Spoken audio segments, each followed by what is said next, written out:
Bonjour à tous et bienvenue dans La Lettre Pro, le podcast IA, où chaque jour nous plongeons dans l'actualité de la radio et des podcasts automatisés par l'intelligence artificielle. Je suis Brulatour, le rédacteur en chef de La Lettre Pro, et aujourd'hui nous explorons les sujets marquants du jour.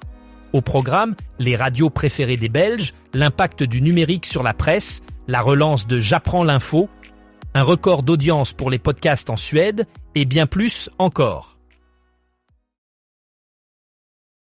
Le paysage radiophonique belge révèle des dynamiques contrastées entre le nord et le sud du pays. En Flandre, Radio 2, appartenant à la Vlaamse Radio en télévisie Omroep Organisatie, domine avec une part de marché de 25,08%. De l'autre côté, en Wallonie, c'est Nostalgie, en langue française, qui mène avec 14,95%. Les radios publiques, comme la Vlaamse Radio en télévisie Omroep Organisatie et la radio-télévision belge de la communauté française, continuent de jouer un rôle central face à des stations privées telles que Q-Music, JOE et Radio Contact. Ce panorama démontre l'équilibre entre les radios publiques et privées, chacune ayant sa propre influence et son public fidèle. Restons à l'écoute pour plus d'analyses et de résultats détaillés. Dans un contexte de transformation numérique rapide, l'ACPM, l'Alliance pour les chiffres de la presse et des médias, a récemment publié son bilan annuel pour l'année 2024. Ce rapport met en lumière la manière dont le numérique continue de redéfinir le paysage de la presse. Malgré les nombreux défis économiques et technologiques auxquels la presse écrite est confrontée, elle parvient à maintenir sa présence. Le rapport souligne également l'évolution des habitudes de consommation des médias, notamment grâce à l'essor des abonnements digitaux. Ces changements forcent les éditeurs à réévaluer leurs modèles économiques pour s'adapter à une audience de plus en plus connectée. Cette transition numérique représente à la fois une opportunité et un défi pour les acteurs de la presse qui doivent innover pour rester pertinents dans un marché en constante évolution. France Info et Bayard Jeunesse relancent J'apprends l'info, un programme de webinaires éducatifs qui a déjà permis à 140 000 élèves de se mettre dans la peau de journalistes. La saison 2 démarre le 20 mars au studio 104 de la Maison de la Radio et de la Musique, accessible en streaming. En 2025, France Info et Bayard Jeunesse continuent de promouvoir l'éducation à l'information en proposant aux enseignants de nouvelles initiatives pour les 7-15 ans. Nous sommes très heureux de pouvoir à nouveau accompagner les enseignants et leurs élèves avec notre programme d'éducation à l'information, déclare Agnès Varamian, directrice de France Info. Ce programme vise à aiguiser l'esprit critique des jeunes et à leur donner les outils nécessaires pour naviguer dans le flot d'informations actuelles. Des webinaires interactifs et des kits pédagogiques seront disponibles sur franceinfo.fr pour approfondir l'apprentissage en classe. Cette initiative s'inscrit dans l'engagement de Radio France pour l'action éducative. L'audience de podcast en Suède atteint un nouveau sommet alors que le nombre d'auditeurs quotidiens a augmenté de 20% par rapport à l'année précédente. Selon Mediavision, près de 2 millions de Suédois écoutent désormais des podcasts chaque jour en moyenne. Cette hausse significative reflète l'engouement croissant pour ce format audio, qui séduit de plus en plus de personnes à travers le pays.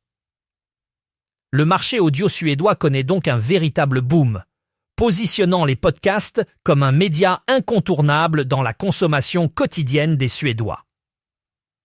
Cette tendance pourrait inspirer d'autres marchés européens à suivre le même chemin, soulignant l'importance croissante des podcasts dans le paysage médiatique mondial.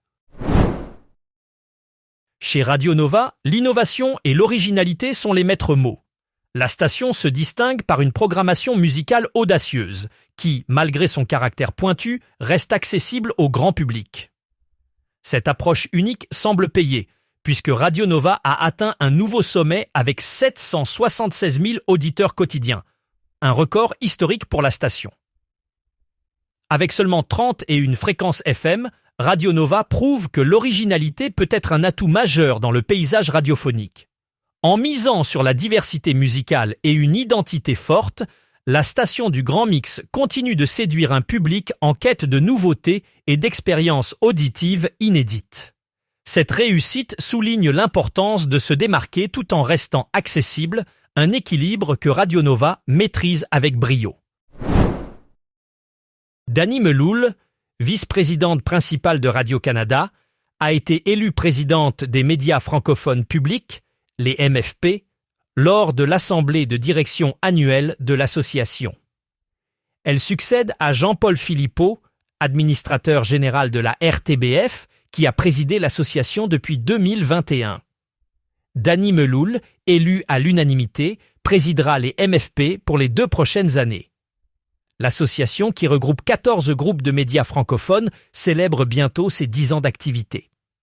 Auparavant, Dany Meloul était directrice générale de la télévision de Radio-Canada et depuis janvier 2024, elle est responsable de l'ensemble des services de programmation en langue française du diffuseur public.